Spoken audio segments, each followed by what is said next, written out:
உற்சாகமான இரவு வணக்கம். சன்ரைஸ் செய்திக்காக இணையவள செய்தி தொகுப்புடன் நெதர்லாந்தில் இருந்து செல்வி நித்யானந்த். முன்னாள் ஜனாதிபதி ரணில் விக்ரமசிங்கவுக்கு சிகிச்சை அளித்த 7 சிறப்பு மருத்துவர்கள் குற்றப்புலனாய்வு துறைக்கு அழைக்கப்பட்டிருந்ததாக முன்னாள் அமைச்சர் GL பீரிஸ் தெரிவித்துள்ளார். கொழும்பு மல்வீதத்தில் உள்ள தனது அரசியல் அலுவலகத்தில் இன்றைய தினம் நடைபெற்ற ஊடக சந்திப்பில் பங்கேற்ற போது இவ்வாறு குறிப்பிட்டுள்ளார்.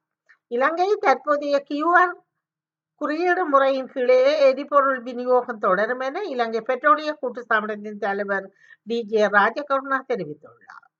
2025ஆம் ஆண்டு யாழ் வண்ணார்பேட்டை பகுதியில் 161 பரப்பு காணியை உரிமமாற்றம் செய்வதற்கு போலி உறுதி தயாரிக்க உதவிய சந்தேக நபர் ஒருவர் கைது செய்யப்பட்டுள்ளார். கொழும்பு கட்டன் பிரதான வீதியில் வட்டவளை கரளினா பகுதியில் நேற்றைய தினம் முச்சக்கர வண்டி ஒன்று வீதியை விட்டு விலகி 50 அடி பள்ளத்தில் வீழ்ந்து விபத்துக்குள்ளானது. ஒரே குடும்பத்தைச் சேர்ந்த 3 காயமடைந்து வட்டவளை பிரதேச வைத்தியசாலையில் அனுமதிக்கப்பட்டுள்ளதாக தெரிய வந்துள்ளது. இலங்கையில் அனுராவை போன்று தமிழகத்தில் விஜய் வரலாறு படைக்க வாய்ப்புள்ளது என சிரேஷ்ட ஊடகவியலாளர் தமிழரசு தெரிவித்துள்ளார். இந்தியாவில் சூம்பி துருக் எனப்படும் பயங்கரமான போதைப் பொருள் பரவி வருவதாக அச்சம் தொடங்கியுள்ளது.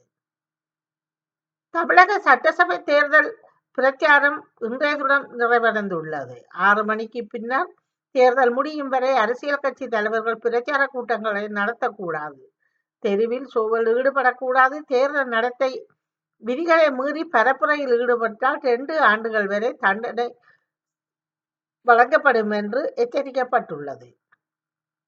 உலக சந்தையில் மசகு எண்ணெயின் விலை மீண்டும் உயர்வடைந்துள்ளது. இதற்கமைய பிரெண்ட் ரக மசகு பீப்பாய் ஒன்றின் விலை $96.25 பதிவாகியுள்ளது.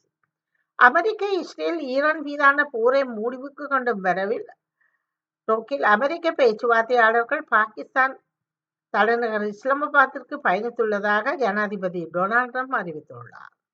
ஆஸ்திரேலியாவில் உள்ள எண்ணெய் சுத்திகரிப்பு ஆலையில் ஏற்பட்ட வெடிப்பு காரணமாக தீ ஏற்பட்டுள்ளது. ஆஸ்திரேலியாவில் விக்டோரியா மாநிலம் மெல்போர்னுக்கு அருகே உள்ள விவா எனர்ஜி சுத்திகரிப்பு நிலையத்தில் ஏற்பட்ட தொடர் வெடிப்புகள் மற்றும் தீ விபத்து நாட்டின் எரிபொருள் விநியோகத்தை பெரும் அச்சத்தை ஏற்படுத்தியுள்ளது.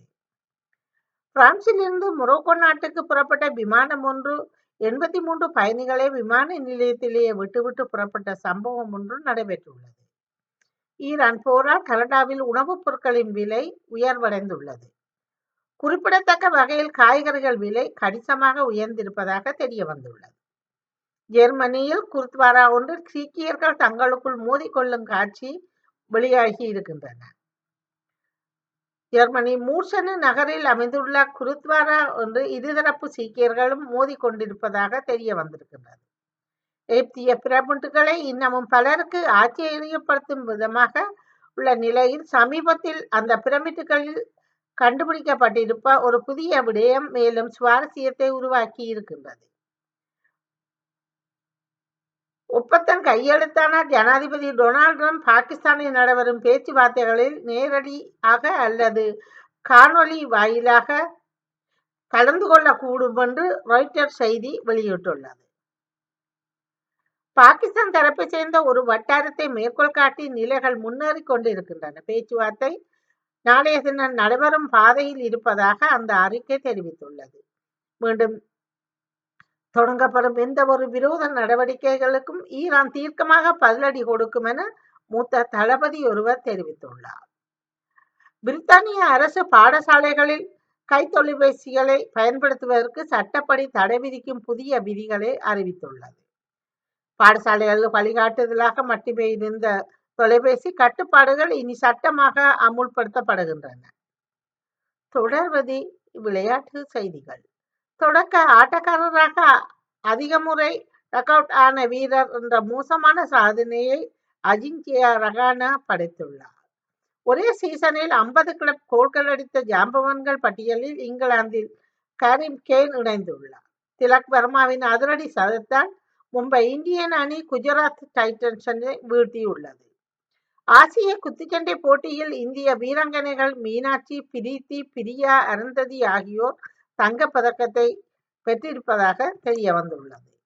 இத்துடன் செய்திகள் நிறைவடைகின்றன. நன்றி, வணக்கம்.